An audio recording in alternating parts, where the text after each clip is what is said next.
அனைவருக்கும் அன்பு வணக்கங்கள். இன்றைய பதிவிலே நாம் பார்க்க இருப்பது வாரம் ஒரு தலம் என்ற தலைப்பிலே ஒவ்வொரு வாரமும் பாரதத்தில் உள்ள ஒவ்வொரு ஆலயத்தின் தல புராணங்களை பார்க்க இருக்கிறோம். முதலாவதாக நாம் பார்க்க இருப்பது கரூர் மாவட்டம் தாந்தோன்றிமலையில் குடிகொண்டிருக்கும் அருள்மிகு ஸ்ரீ கல்யாண வெங்கடரமண சுவாமி திருத்தலம் பற்றி பார்க்க இருக்கிறோம். சுஷர்மா என்னும் பக்தன் தனது மனைவியுடன் புத்திர பாக்கியம் வேண்டி திருப்பதி யாத்திரை மேற்கொண்டான். யாத்திரையின் போது காவிரி கரையில் தங்கியிருந்தான். அப்போது நாரதர் கனவில் தோன்றி திருமக்கூடலூர் என்ற கூடுதுறைக்கு செல்லுங்கள், அங்கு உங்களை சிலர் வரவேற்பர் என்று சொன்னதைத் தொடர்ந்து அங்கு சென்றனர். அங்கு தச்சர்கள் இருந்தனர்.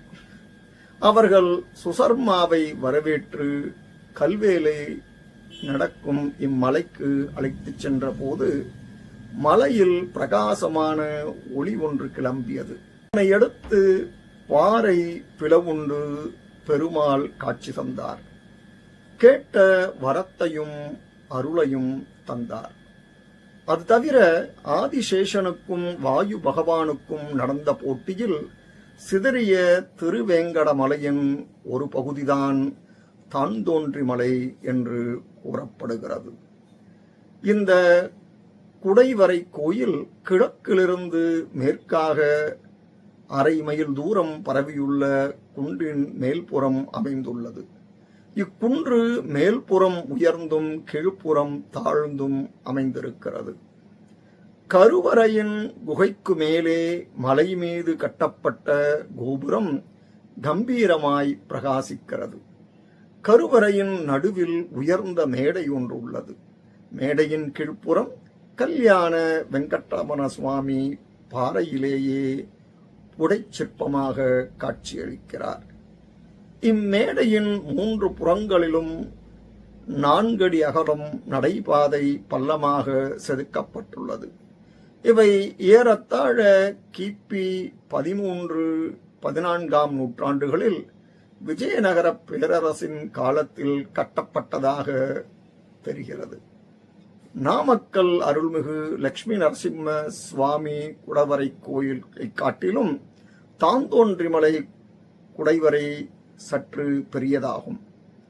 அழகிய குடைவரையில் மேற்கு நோக்கி நின்ற நிலையில் பக்தர்களுக்கு காட்சி தருகிறார் பெருமாள்.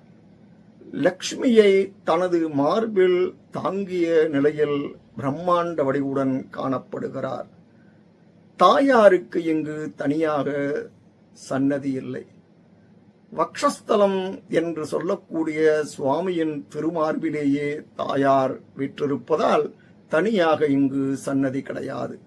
மேலும் அதே கருவறையில் பெருமாள் உற்சவமூர்த்தியாக ஸ்ரீதேவி மற்றும் பூதேவியுடன் காட்சி தருகிறார்.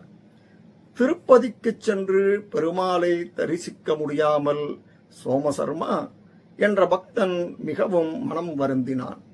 அந்த சமயத்தில் அந்த பக்தனுக்காக திருப்பதி ஸ்ரீனிவாச பெருமாளே இங்கு வந்து தோன்றியதாக ஐதீகம்.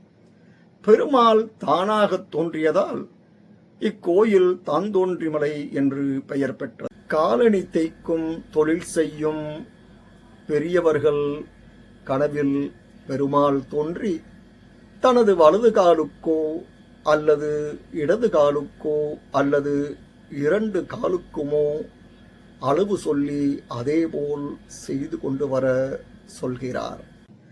அந்த இனத்து மக்கள் பெருமாளுக்கு மனதுக்கு பிடித்த அவர் சொன்ன அளவு செருப்புகளை தயாரித்து கோமாளி வேஷம் போட்டுக்கொண்டு வந்து பெருமாளுக்கு கொடுப்பர்.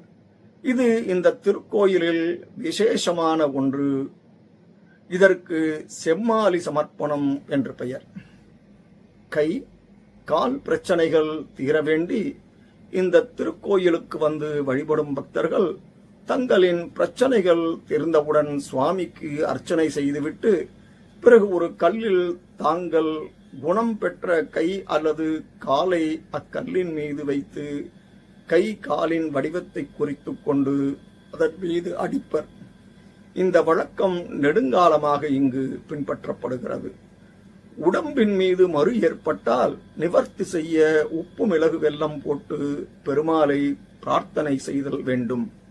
உடம்பு சம்பந்தமான எந்த வியாதியானாலும் பெருமாளை பிரார்த்தித்தால் குணமடைகிறது. தவிர குழந்தை பாக்கியம், கல்யாண பாக்கியம் ஆகியவை நிறைவேறுகிறது. இங்கு குடிகொண்டிருக்கும் உற்சவர் ஸ்ரீனிவாசர். புராணப் பெயர் தக்ஷிண திருப்பதி. ஆகவே இங்கு குடிகொண்டிருக்கும் ஸ்ரீ கல்யாண வெங்கட்ட ரமணரின் அருள் தங்களுக்கு பரிபூர்ணமாக கிடைக்க வேண்டுகிறேன். அடுத்த வாரம் இன்னொரு தல புராணத்துடன் உங்களை சந்திக்கிறேன். நன்றி, வணக்கம்.